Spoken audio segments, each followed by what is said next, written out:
Hello guys, and welcome to my video about K-bars. This is not going to be perfectly videoed because I'm doing this on my iPhone and I don't know anything about videoing, but I just like to talk about K-bars and why I love them so much. If you don't know anything about K-bars, K-bar is a very old knife company. They've been around for a long time and they make great stuff. And we're going to start on the left today. These are all of the K-bars in my collection at this time. I have a total of 7 if you count all of the throwing knives.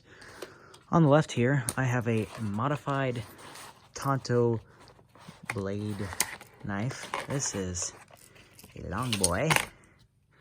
Check this biatch out. I mean, this is some cool stuff. This is, of course, made of 1095 chrome band steel. Has a nice black protective coating on it.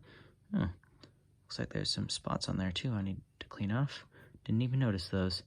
But this is, of course, made in the USA in Ole, New York. Has the new polymer handle, or the 2.0 versions of KABAR knives. Gotta say, I really love the tip on this thing. This would be fun for, I don't know what, but just know that it would be fun. Next up, this is honestly one of my favorites to use. This is the one I've used the most. This is a smaller version, I don't remember the exact model, of the KABAR fighting knife. As you can see, this is not a full-size knife. This is, I believe, the 7-inch version.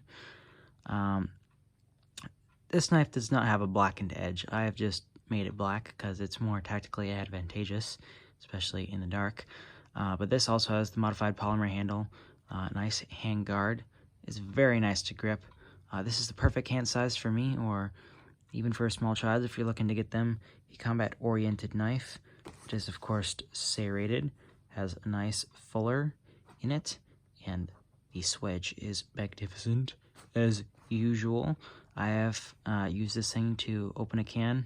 It was not a smart idea. It definitely stripped the paint right off of here, and it really ruined my edge, and I had to take it and get it professionally sharpened at Buck Knives. They do great work. Definitely check them out if you get a chance, if you love knives. This thing was razor sharp. I haven't kept it as razor sharp as I'd like to. This thing feels great in my hand, I gotta say. And it's all around a badass frickin' knife. It also comes with the Kydex sheath. These mounting systems do not come with the sheath, so if you go looking for them and you're like, why can't I find mounting systems? It's a separate thing. You have to order it from K-bar. It's like the 9915 mounting system, I believe. It's so you can mount it vertically on your belt or whatever, and it can be mounted from down here or up here or sideways if you like, so you can horizontally carry. Great system. Also, shout out to Blade Tech. They make some great stuff for mounting and mauling. These sheaths are a little bit too wide for this to really work with Molly, which is sad, but these just snap right open. If I can get one of these to open, I will show you with one hand. Nope, it looks like I can't. Well, anyway, oh, there we go. These pop open, you just slide that behind the Molly, and then you just snap it shut. Down here, and then it's nice and secure. I haven't successfully been able to do that yet, but it is what it is. Next up is my personal favorite. This is the classic USMC Combat Fighting K-bar. This thing I've kept razor sharp. This thing will slice right through receipt paper, which if you don't know anything about, it's harder to cut through receipt paper because it's nice and flimsy. But this comes with a stacked leather handle, just like the classic one. If you can't tell, this has an offset blade. That is intentional. It's not a mistake. These guys do great work. This is a big knife, and you can tell this is made for killing. It, of course, has USMC engraved on it. If you don't know the stories, this was the mass-produced knife for the United States Marine Corps, the United States Army, and other branches of our military. I believe the Navy as well, and was used all the way from World War II up until Vietnam. There's a reason why this is such a great knife. It's because this knife was the do-it everything, every way. This is the, all-encompassing knife. This could be used as a utility and combat knife. And let me tell you, these things killed a lot of United States of America enemies. Next up, we got these KABAR throwing knives.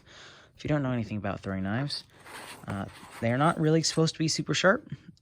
These come in black, and I believe that is the only color. It comes with this cool little logo on it. These are not sharp, of course. They are dull. Come in a set of 3. I haven't gotten to try them out yet, but they are terribly well balanced, as you can see.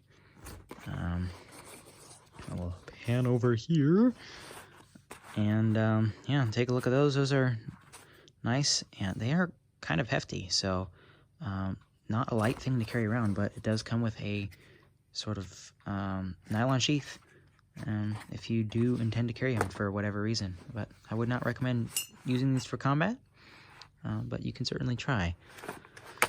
And last up, this is one of my favorites. Honestly, these are all one of my favorites. I don't know what I'm saying. This is the Tonto point blade. KABAR comes with, of course, the polymer handle, the 1095 Crovan steel, serrations, and this awesome Tonto tip. This is just a badass knife. I think anybody would run screaming if you pulled this out during a fight, because honestly, I wouldn't want to be stabbed with that. You look like a freaking samurai. Awesomeness with that knife. That's really all I have to say about KABAR Knives. It's a great American company. They make great American knives.